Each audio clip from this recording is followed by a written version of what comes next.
the 8 place of articulation. अष्टौ स्थानानि वर्णनाम्बुरः कण्ठः शिरस्तथा जीवमूलं च दन्ताश्च नासिकुष्टौ च तालु च. अष्टौ स्थानानि, places. There are 8 places of articulation. Varnana, for the varna. Urha, urha is the lungs, the chest. Kantha, throat. Siras is like where the retroflex sounds are produced, the top part of the mouth. So jiva mulam, the inside of the tongue, so where you have this uvula. Mulamcha, dantas, teeth. Nasikosto, the nasal cavity. Osto, the oral cavity. Nasal cavity, oral cavity. And talucha, talu, the palate, where all this palatal sound. So all of that conceptualize and describe. And then Usma Gati Veda. Usma are the sibilant sounds. So the different forms the sibilant sounds take, especially when they come between two sounds, like when there is a sandhi. So how many distinction, how many categories the Usma sibilants can take? Bhavascha vivrittischa shashari fa evacha जीवामूलमुपद्मा च गतिरस्य विदोष्मणा. A sibilant can take 8 different forms. So like it can take another sibilant, like when you have her, the laryngeal sound, like balakah, balako, balakash, like the way it becomes. So it talks about that part. And then Ushma Gati Vishesha Vishesha. यत्तुकार प्रसन्नान मूकारादिपरं पदं सुव्रान्तं तादृशं विद्यात्यदन्नत् व्यक्तमुष्मः. And then if there is an exception, so in the words at the end of the surah, ukar prasannana mukaradi param padam, then you will have swaras, elsewhere or ushma. So you consider it that way. Okay. And then varna vishesha sthana nirupanam. So now which of this, from where are these different sounds produced? So now different sounds are categorized, different places have been identified. Now which places for which kind of sounds? I mean, we have that in the modern linguistics also. I mean, all the place and manner of articulation, everything. So we just can, for comparison, how was it conceptualized back then? Akaram panchame viyukta mantasthavishta sanyutam rasyam tam vijaniya kancha mahura sanyutam kanchava vichu yashastalavya ustajavupu Shurmurgannariturasa dantyalritulasa smrita Jivamule tupuh prokto dantoschovah smrito bhai E aitu kanchatalavya o kanchostajo smrito. So this is for the consonants. Now vowel, the monophthong and diphthong. A O, A, I, O, varna vicharaha, where they fall. The matra tu kanthasya aikaro karyor bhave ekaro karyor matra tayor vivrita samritam. Okay, now let me quickly describe some of the things that it says. Please remind me of the time when there is, I would like to stop around 45-50 minutes so that we can talk later.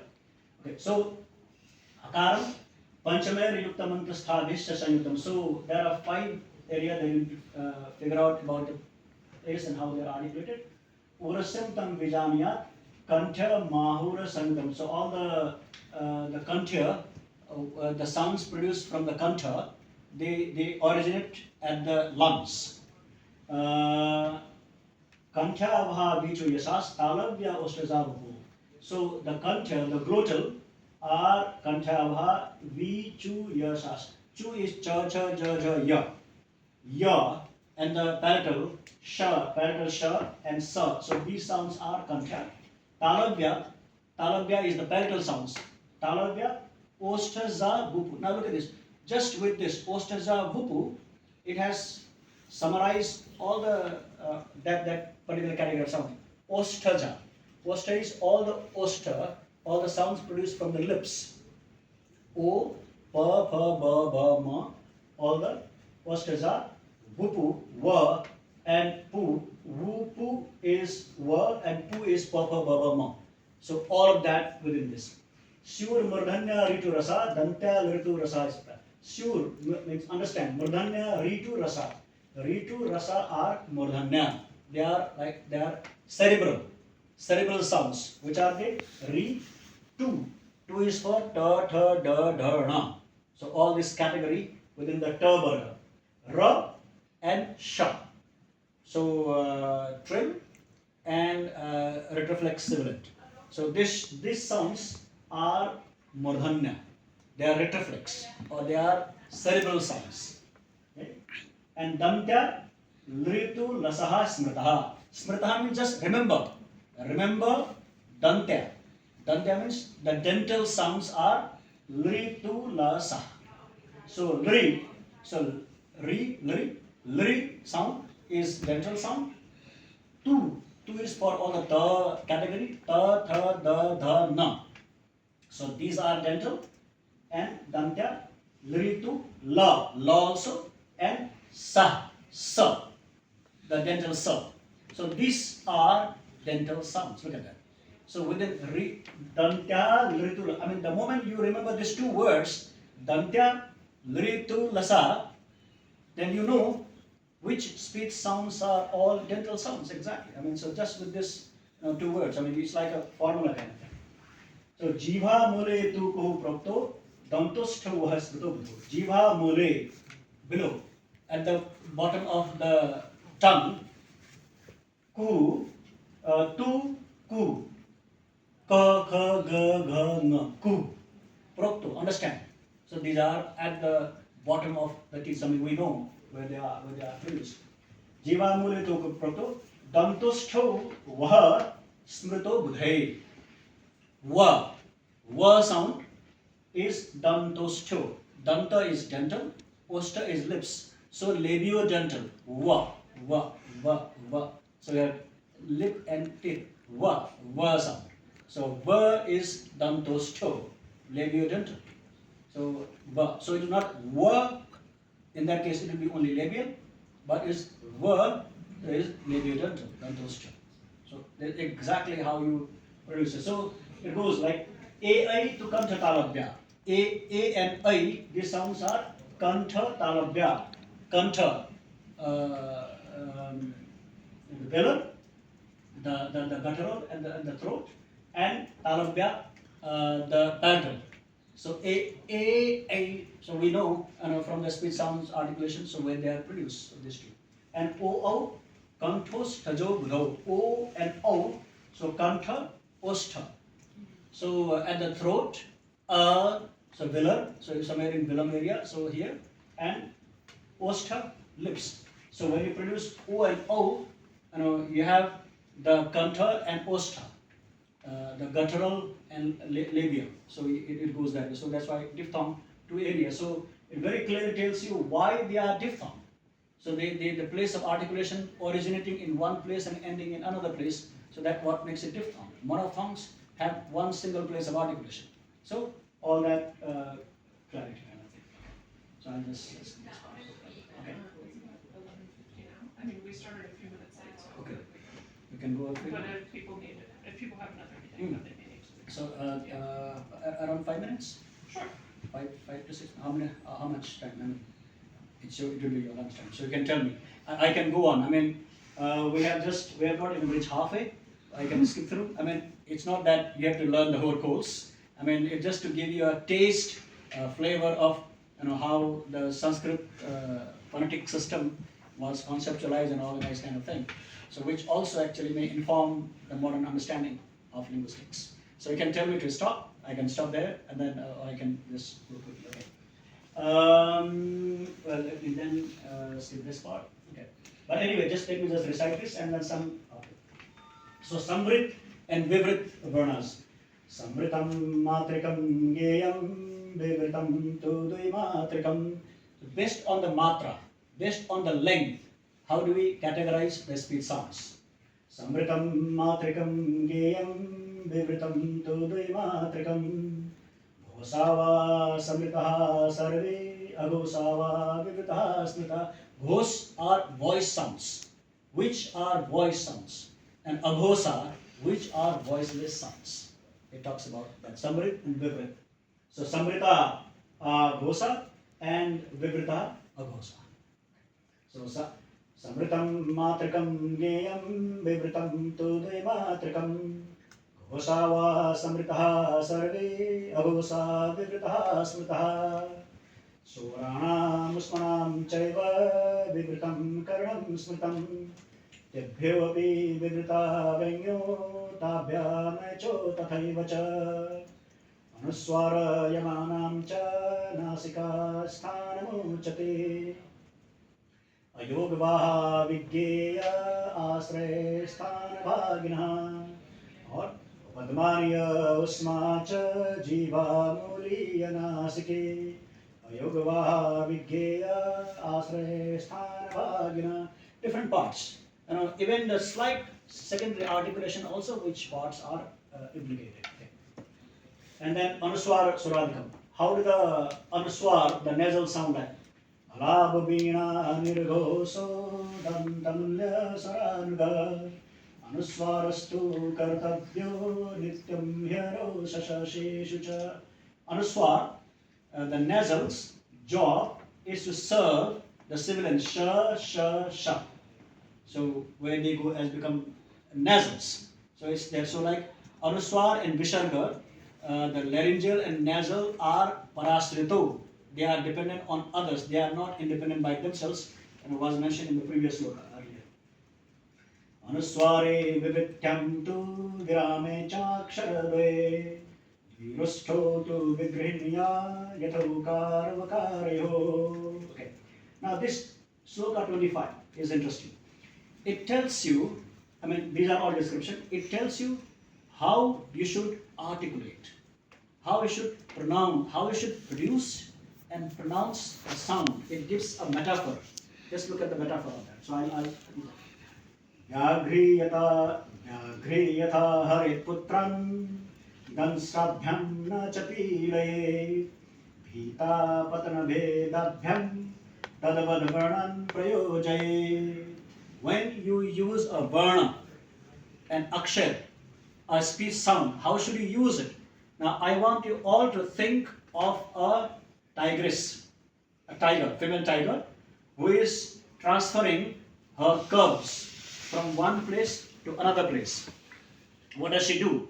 She lifts the cubs at the back, right? So just lifting, like cat also you might have seen. So it's Bagri is the female tiger. So lifts the cub at the back like this, and then she is very scared. She is to be very, very cautious. Why? Because if she presses her teeth too much, it will hurt the baby. It will hurt the cub. But if the teeth is loose, then the cub will fall. So the teeth should not be so loose that the cub falls. It should not be so tight that it hurts the cub. Exactly the same way. So you should pronounce the words. That's what it says. Vyagri yatha harit putran. Vyagri is the female tiger. Yatha, like. Harit transfers. Putran, cubs, the children. Putran means children, the babies. Vyagri yatha harit putran. Danstabhyam na chapiraye. She is worried that the danstabhya, the teeth, might hurt them. The way she is worried. Bhita patana vedabhyam. Bhita, scared. Patana, fall. Bhita patana veda. Patana or veda. She is scared that either they will fall or her teeth will veda, will pierce inside their skin, will hurt them. Both. Bhita patana vedabhyam. Tadavad varnan prayojayet. Exactly like that, you should use the varnas. you should use the speech sound. Exactly the way it should be placed, the way it should be there. So look at the accuracy. So even the simile and the metaphor, the way it is created, how you should articulate, how you should pronounce. Okay. Now there is Ranga Varna, other secondary articulations. So how they are to be pronounced. Yatha Saurashtrika Nari Takra Ityabhi Bhasati. Takra is like the way Takra is whey, the buttermilk. So in Saurashtrika is a place called Gujarat in the western part of India. So the woman who would be selling whey, the buttermilk, she would say takra like that. Oh, there is whey and coming if you would like to buy. So it's like, you should pronounce it like that. So the example is given from there.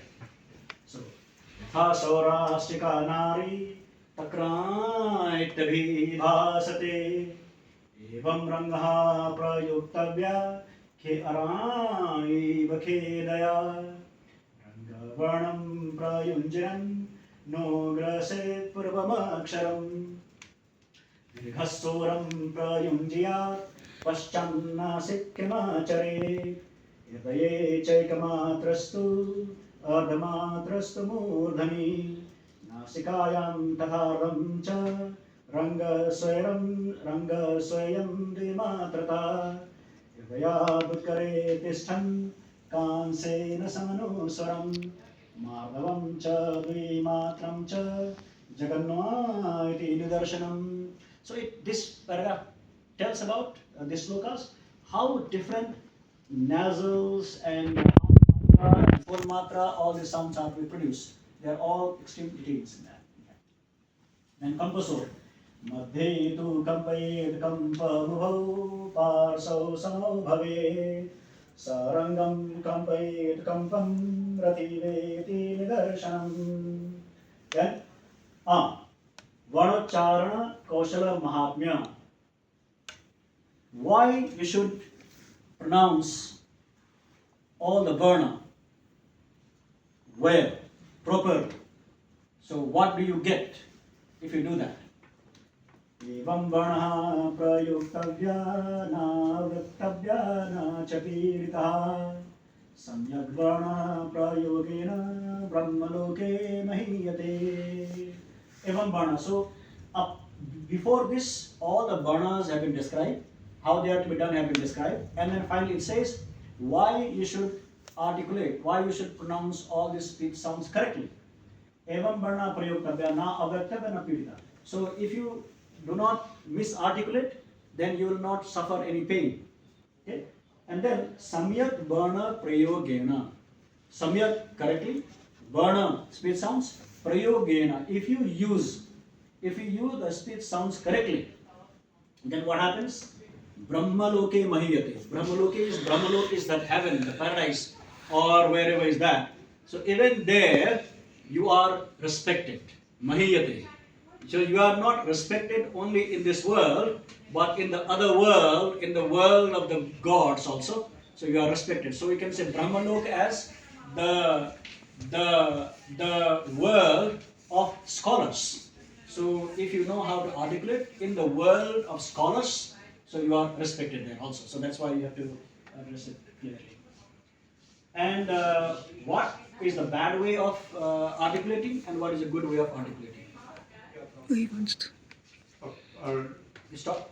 I think so. So we could squeeze in a few questions. I have a couple actually. Yeah. So I thought Okay. this was very interesting, and the stuff about the tiger and the lady from Saurashtra. I didn't know that this is quite a nice piece of color in these old texts. So it's very interesting. I do wonder, when it comes to Paninian, vocabulary, there's sort of two types of vocabulary. There's these neologisms that were created, like vupu or whatever, and of course this is not a Sanskrit word, right? It's a creation. But then he has these actual Sanskrit words with clear etymology that go back to the Pratishakya tradition. So stuff like sparsha, meaning touching, right? Jiva mula, you keep translating as bottom of the tongue, but it really means tongue root. Yeah, root. Yeah. So I'm root of the tongue. Root of the tongue. Yeah. So I mean, this sort of makes me think of sort of two kind of reconcilable ideas. I mean, I think we should take the etymology of these terms very seriously. And like when the Shikshas are talking about sparshanam, vimsha, but he's not talking about stops, right? He's talking about touching. Yeah, touching. In theory, there's nothing wrong about Exactly. what he's saying. It's, This would subsume. Because in Africa also you have some degree of touching. Yeah. So I mean, I think in that context, it's not so necessary to reconcile it with the 20th century conception of phonetics. And then on the other hand, with this jivamula business, you keep translating it as bottom of the tongue, and you refer to the uvula. But is it really about the uvula, or is he actually referring to the tongue root in the actual contemporary phonetic sense? Okay. The exact translation of jivamula is the root of the tongue. Yes. Mula is a root, so uvula is very close anyway. But it's close, but it's not part of the tongue root. And in Yeah. contemporary phonetics, Uvula we is think sorry. of That goes to Yes. We think of the tongue. I mean, the tongue root is something that is Yeah, referred yeah, to a yeah, lot. yeah, So I'm yeah. wondering if actually in this case Panini or whoever wrote this shiksha has a quasi-contemporary understanding of the role of the tongue. And so I would think a bit more. I think there's a lot to be gained by really clearly thinking about the etymology of these words and what they're telling us about the conception here. Otherwise, Yeah, I thought it was very nice and. Yeah, right. You're right. So I mean, so Pratishakhya. So as you mentioned, so the origin of the shiksha has in Veda, Rig Veda. So they originate from Rig Veda to Pratishakhya, and from there comes the shiksha. So there is a whole tradition of from the composition of Vedic Rig Veda. So it's not that Paniniya shiksha. Panini actually coded. I mean, he formalized the whole thing, but it all existed before Panini, and then so he gave, like a sutra kind of thing, like a formula. But then the origin of shiksha is in the Rig Veda itself. So from Rig Veda, Pratishakhya, Brahmana, and comes to shiksha. So it has all that. Yeah. Thanks, Chandra, for correcting on that. So on the root of the tongue and uvula. Yeah. So the jiva mula is actually the mula is root, jiva is tongue. So just add that there, and then so we can see the preciseness of the speech organ, the place of articulation that they had thought, and how they had practiced, and so how they had given a thought, and that's how all that body of the literature in Sanskrit could be composed and preserved and transmitted, without error. So because of that, that emphasis on correct pronunciation and articulation. Yeah. His job was more to systematize and organize the whole science of spoken language, written language. Yeah.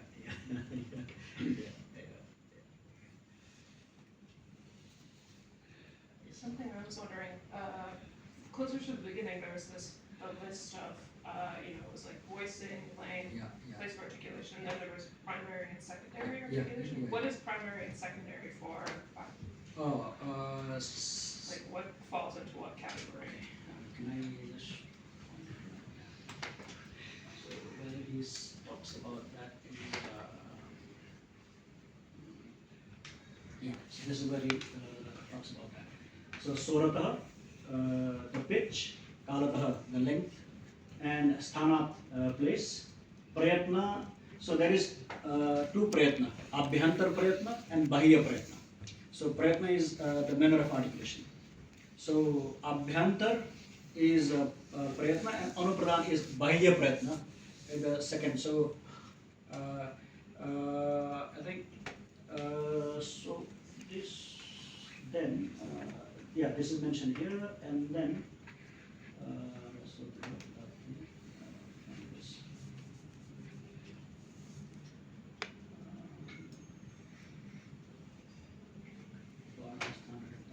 so like which sounds fall into the secondary articulation versus the. I think he mentions that to nasals also, the nasalization, glotalization, and these are the sounds that he mentioned. So I just have to get that.